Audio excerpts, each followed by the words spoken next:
Hey guys, welcome to our retro review series. Now, how these particular reviews are going to work? Um, these are going to be older locomotives and rolling stock that I've had for quite some time. The These are I want to make sure I stress this. These are not new locomotives and freight cars or passenger cars in some cases. These are cars that I've had for several years or I have bought secondhand used. So these locomotives and pieces of rolling stock may have changes that have happened to them. They may have different couplers. Uh, they may have different components inside of them that were not present originally when the models rolled out of the factory. Um, so I just want to stress that there may be some changes that I will go through that when we review the models. Any changes I make. Um, so I just really want to stress that. With that being said, we hope you guys enjoy this series. Kind of a cool little turn back the clock a little bit, looking at some of these models from the past, um, and see, what things look like maybe 10, 15, 20 years ago versus today. So we hope you guys enjoy this series, and it's gonna be a fun one. So yeah, so on to the review. We got a very large freight car. Take a look in this retro review. Let's take a look at the Athearn Ready to Roll Automax car right now.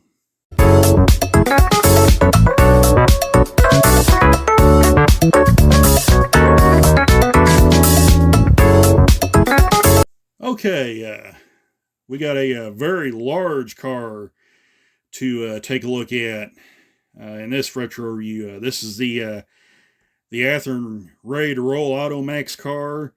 As you can see, it's a very large car. In fact, I can't get the whole thing in one shot. So, yeah, I'd have to kind of pan the camera around.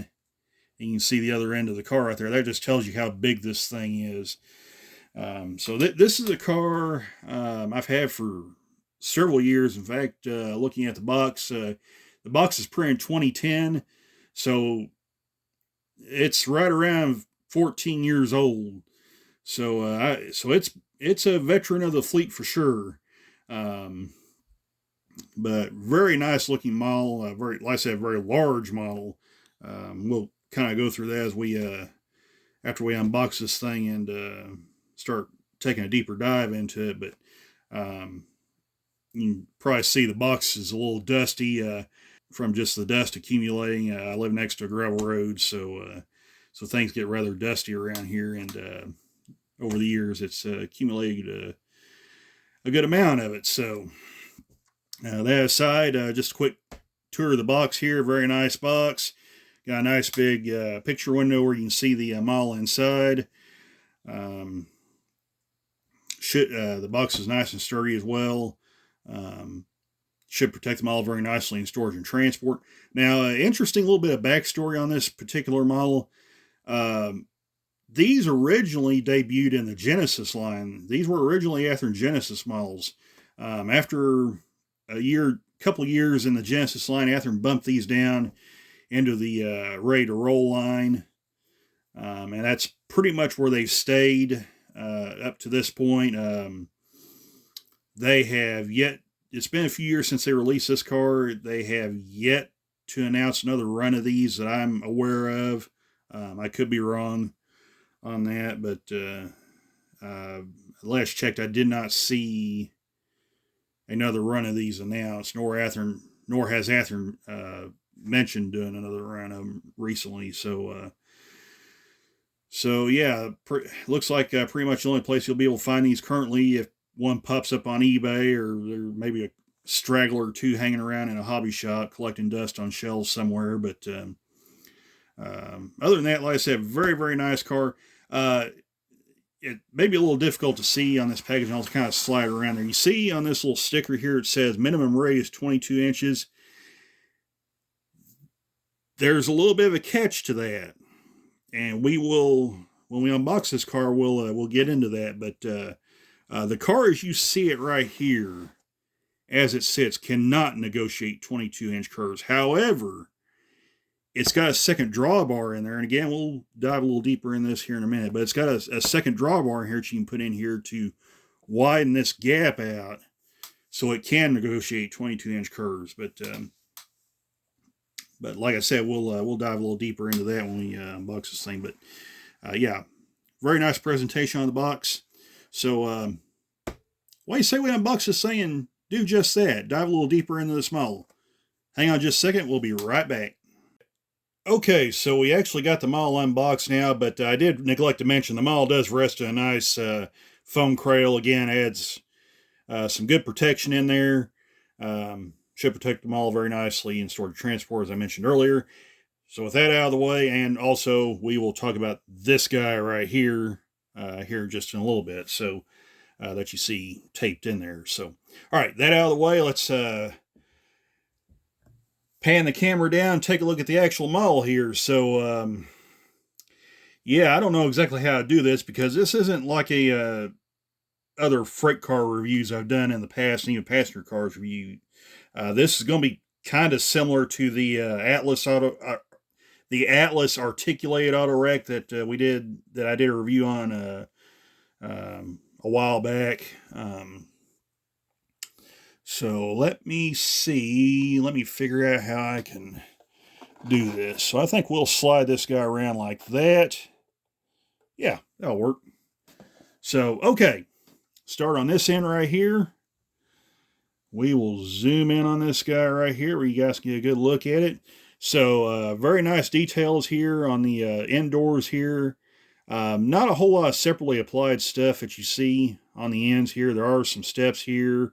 The side ladders. I believe the ribbings may be molded in place. It looks like they are. So the ribbings you see here are molded in, but have a lot of nice detail in them. So that all looks good. Looks very nice. Some of the latch details there look very good as well. It does look kind of separately applied there. Like I said, there's a step right there on the end. Looks good. That is, I believe that is separately applied, and it may be plastic. I don't think that's a wire step. The layers on the side, again, are separately applied. Now, you notice there's a KD coupler on this. That is not what these cars originally came with. They would have originally had the McHenry couplers like all other Athearn products. This was something I changed actually pretty recently on this car. In the last year or two, I changed this. So it's got 158 couplers on there. So so that is one thing I did change myself on this car, but they just fit very nicely in there. No modifications whatsoever, and they hold up really good. So that's all good right there. So we will come down the side of this guy here, and you see the trucks on the end. Now I believe these are 33-inch wheels on the end trucks here, but those look very good. Those are, I believe, 70-ton trucks with 33-inch wheels in the middle. These little grates here, these are not see-through. These are actually just decals that are placed on the sides of the car there. It does kind of give it that look that it could be see-through, but it's actually not. Like I said, those are just decals on there, but the paint looks very, very nice. The separation of the silver and the white look really good. And the yellow and the tan here looks very good as well. And you can also see some data markings on the end doors here. Everything appears to be readable and legible under magnification. So that all looks really good. You got some brake detail right here on the side with, again, more data markings on the side as well. So that looks really good. Come down the side, of course, you notice this is the old BNSF logo, the original one with the circle cross, with the circle and the cross in the center. Very Santa Fe-ish style logo on the side. Of course, it's got Burlington Northern Santa Fe spelled out, which for a lot of people that are maybe a little too young to remember, this is the actual name of the railroad. This is the full name of BNSF Railway is Burlington Northern and Santa Fe Railway. Although the and is not there, they just call it Burlington Northern Santa Fe. But we digress on that. But that's what BNSF stands for those that don't know. Of course, you got your BNSF markings right here. Your road number looks really good. This is pretty accurate to what the real car looks like. So it's a pretty accurate looking model. So that all looks good right there. These cars are still floating around, still with this logo on there, although they are getting a little bit on the rare side. A lot of these cars have been updated. They've had yellow conspicuously stripes applied, and some of them even got the current BNSF logo. But there are, like I said, there are still a few of these still running around like this. So, again, we will come down the side of this car. Everything looks really good. And then we'll come to the midsection of the car right here. And the car does roll very freely, too. Maybe not as freely as some other cars, but given its size and weight, that's kind of to be expected. But that aside, this is the part where I really wanted to get into, where we mentioned at the beginning with the sticker that says it's got a minimum radius, recommended radius of 22-inch curves. So here we go. I'm going to try to explain this. So this diaphragm right here, this is where the car articulates. So I'll turn it like that, and you can see the how it articulates pretty freely. Very nice, very nicely done. So this car, as it sits, has the the standard drawbar in it. So as you can see, it makes the car very it's very close together. So this car, as it presently is, as you presently see it, it cannot negotiate 22-inch curves. Probably the minimum it can go is 26, maybe, and that may be pushing it. So 26 to 28-inch curves as you see the car like it is now. Now I'm going to pan the camera up and we'll take a look at this drawbar that's in the package here. So you see that little drawbar right there. And I'll zoom in on that guy where you can kind of get a good look at it. So this drawbar you can put on this car by taking out the center truck. There's a screw on each end, holds the drawbar in place, and you can swap the stock drawbar out for this longer one right here. That will allow the car to negotiate 22-inch curves. However, if you're into prototypical operations, it looks pretty wild like that. In fact, when it does do that, let me zoom back out and focus back in on the midsection of the car here.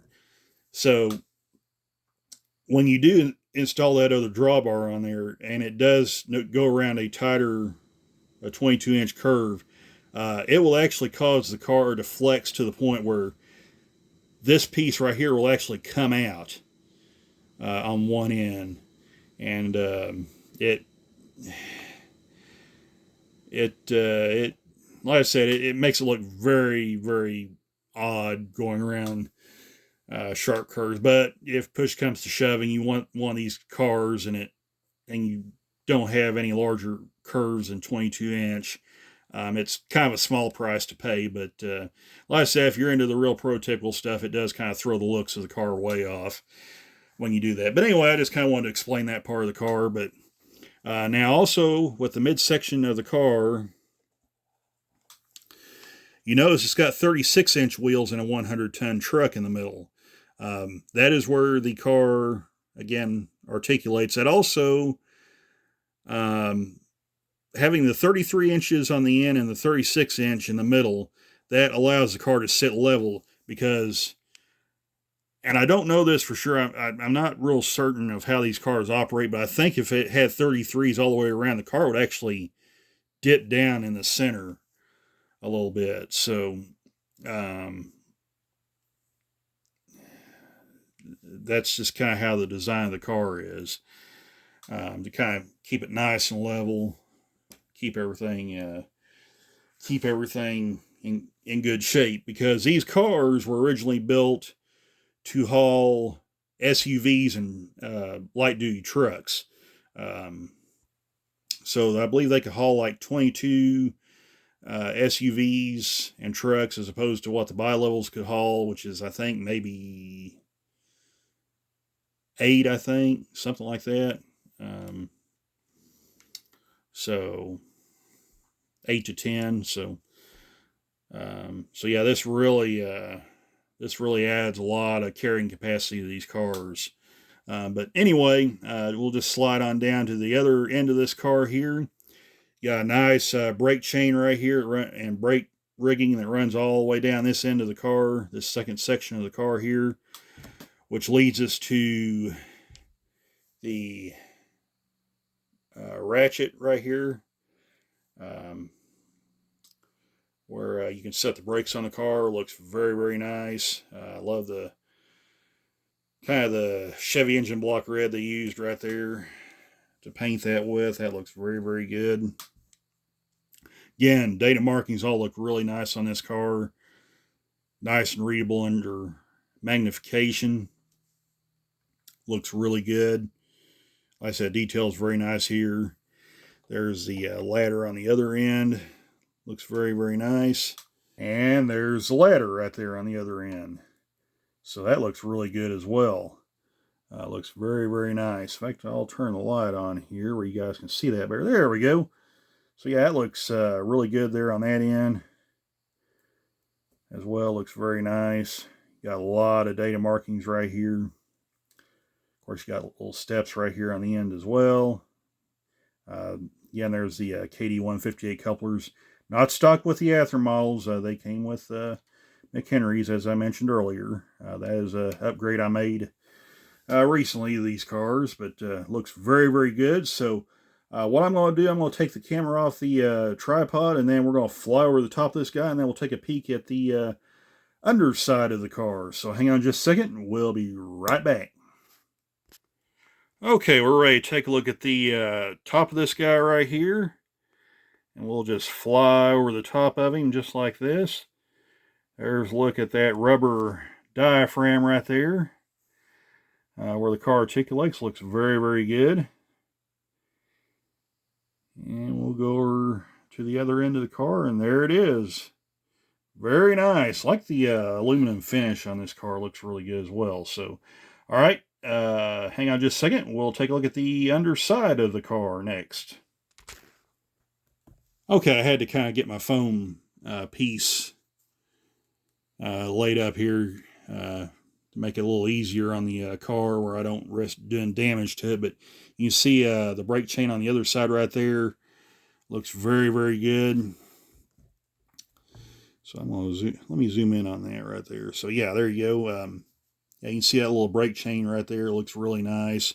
A lot of brake rigging details up underneath here. Also looks really good.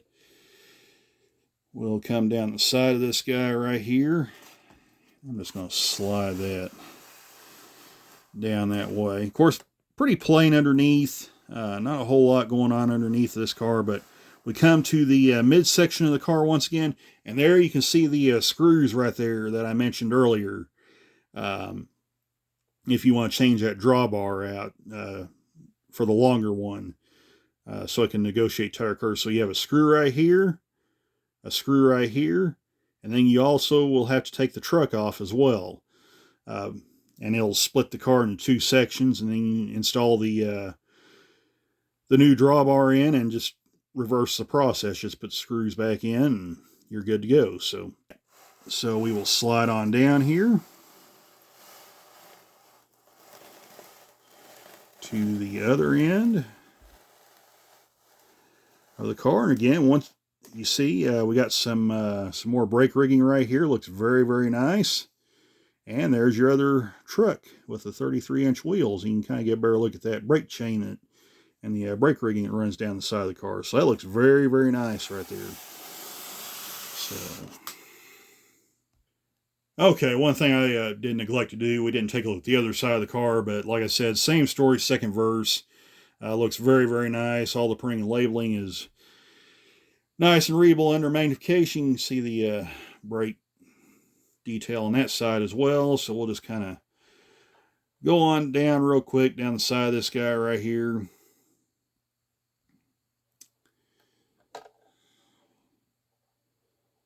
And I'm kind of pushing as I go along there, but and then there's the brake rigging on that side. So very, very nice. So yeah, really nice car from Athearn. These are one of the older versions, of course. You might could still find some of these floating around on eBay, but very nice model from Athearn. So yeah, I'll take a look at this retro review. We hope you guys enjoyed it. We've got more coming, so yeah, stay tuned, guys. So hope you guys enjoyed it, and we will catch you in the next video. So take care, all. Bye for now.